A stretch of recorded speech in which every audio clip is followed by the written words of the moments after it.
نے تمہیں اگایا ہے زمین سے جیسے اگایا جاتا ہے،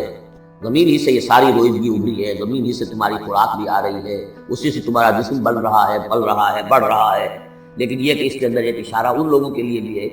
کہ جو وہ ارتقاء کے نظریے کو مانتے ہیں کہ جیسے زمین سے اگایا ہے اللہ نے،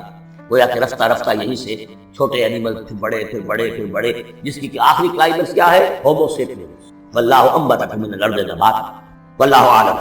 ثم یعیدکم فیہا ویخرجکم اخراجا، پھر وہ تمہیں دوبارہ لے جائے گا اسی زمین میں، دفن کر دے گا، فیخرجکم اخراجا، پھر نکالے گا تمہیں جیسے نکالا جاتا ہے۔ واللہ جعل لکم الارض بساطا، اللہ نے تمہارے لیے زمین کو بچھا دیا ہے بچھونے کی طرح، بستر،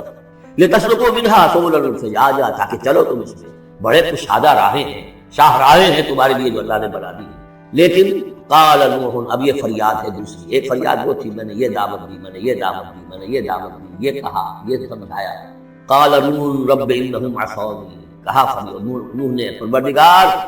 انہوں نے میری نافرمانی کی، واتبعوا، اور پیروی کی ہے، من لم یزدہ مالہ وولدہ الا خسارا، اپنے ان لیڈروں کی پیروی کی ہے جن کے مال اور اولاد نے ان کے لیے سوائے خسارے کے اور کچھ نہیں بڑھایا، جو مرفہ الحال ہیں، مترفین ہیں، دولت والے ہیں، اور ان کو ان کی دولت نے، ان کی اولاد نے ان کو اور زیادہ سرکش کر دیا، اور باغی کر دیا، اور مغرور کر دیا، یہ انہی کے پیچھے چل رہے ہیں، میری بات سننے کو کوئی تیار نہیں۔ قال نوح رب انہم عصونی واتبعوا من لم یزدہ مالہ وولدہ الا خسارا ومکروا مکرا کبارا، اور ان لوگوں نے چال بھی چلی بہت بڑی، داؤ کیا بہت بڑا۔ وہ داؤ کیا ہے؟ قوموں میں ایک عصبیت پیدا ہو جاتی ہے، یہ ہمارے بزرگ ہیں، یہ ہمارے اسلاف ہیں، یہ اولیاء اللہ ہیں، یہ ہمارے جو ہے پرانے لوگ ہیں، ان کے نام پر ہم نے یہ بت بنائے تھے، یہ لوگ آ رہے ہیں ان کی نفی کر رہے ہیں۔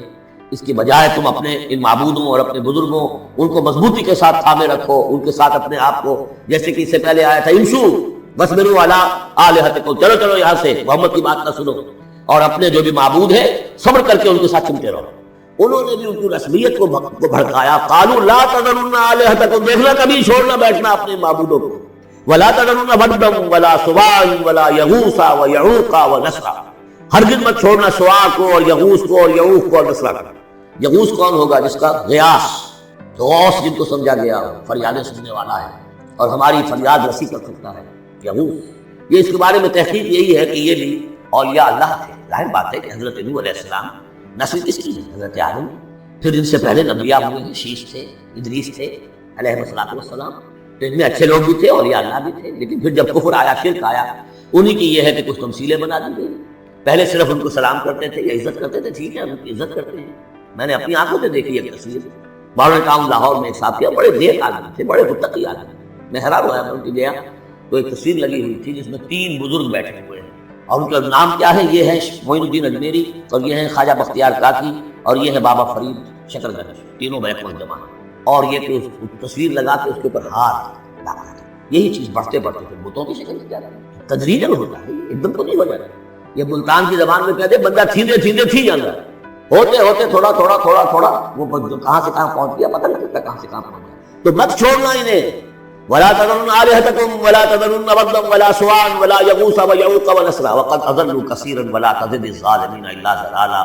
انہیں تم بہتوں کو بہکا دیا، تو اے اللہ اب ان ظالموں کے لیے سوائے گمراہی کے اور کسی چیز میں اضافہ نہ کر۔ یہ ہوتی ہے آخری جب دل جل چکا ہوتا ہے، غیظ کی کیفیت ہوتی ہے، جیسے کہ حضرت موسیٰ نے کہا تھا پروردگار اب یہ ایمان نہ لائے فرعون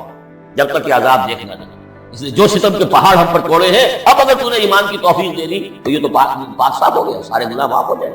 اب یہ ایمان نہیں، یہ معاملہ ہوتا ہے۔ ولا تزد الظالمین، اے اللہ اب ان ظالموں کے لیے مت اضافہ کر مجھے گمراہ کر۔ مما خطیئاتہم، اپنی ان خطاؤں کی وجہ سے وہ غرق ہو گئے، فادخلوا نارا، داخل کر اللہ کے سوا کوئی مددگار۔ وقال نوح، اب سخت ترین حصہ آ رہا ہے اس دعا کا، وقال نوح رب لا تذر علی الارض من الکافرین دیارا،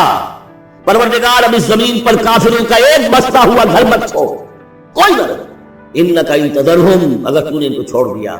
یضلوا عبادک، یہ گمراہی کریں گے تیرے بندوں کو، ولا یلدوا الا فاجرا کفارا، ان کی نسلوں میں بھی اب فاجر اور کافر کے سوا کوئی پیدا نہیں، ان کی سرشت بھی کر چکی ہے، پرورٹڈ ہو چکی ہے، عام کولوکیل لینگویج میں کہا جائے اس کا بیج مارا گیا، اب آئندہ کوئی خیر کی توقع ان کی آئندہ نسل سے بھی نہیں۔ اس سے زیادہ سخت دعا شاید اللہ کے کسی بندے، لیکن یہ کہ نوح کو حق تھا 950 برس، تکمیل اور تدوین فن میں جو بھی حفیظ کا حصہ ہے، نصف صدی کا حصہ ہے، 2-4 برس کی بات ہے، 950 برس۔ انک ان تذرہم یضلوا عبادک ولا یلدوا، اب ان کی اولاد میں بھی نہیں ہوں گے مگر فاسق فاجر، اور نہایت ناشکر ہے۔ رب اغفر لی ولوالدی ولمن دخل بیتی مؤمنا، پروردگار میری مغفرت فرما، میرے والدین کی فرما، جو بھی میرے گھر میں داخل ہو جائے ایمان کے ساتھ اس کی مغفرت فرما، وللمؤمنین والمؤمنات، اور تمام مرد اور عورتیں جو صاحب ایمان ہوں، جو کسی دور کسی زمانے کی ہو، پچھلی ہو اگلی ہو، ولا تزد الظالمین الا تبارا، لیکن پھر ابھی دل ہلکا نہیں ہوا ہے حضرت نوح کا، پھر ولا تزد الظالمین الا، ان ظالموں کے لیے تو اب اضافہ مت کر مگر بربادی اور تباہی۔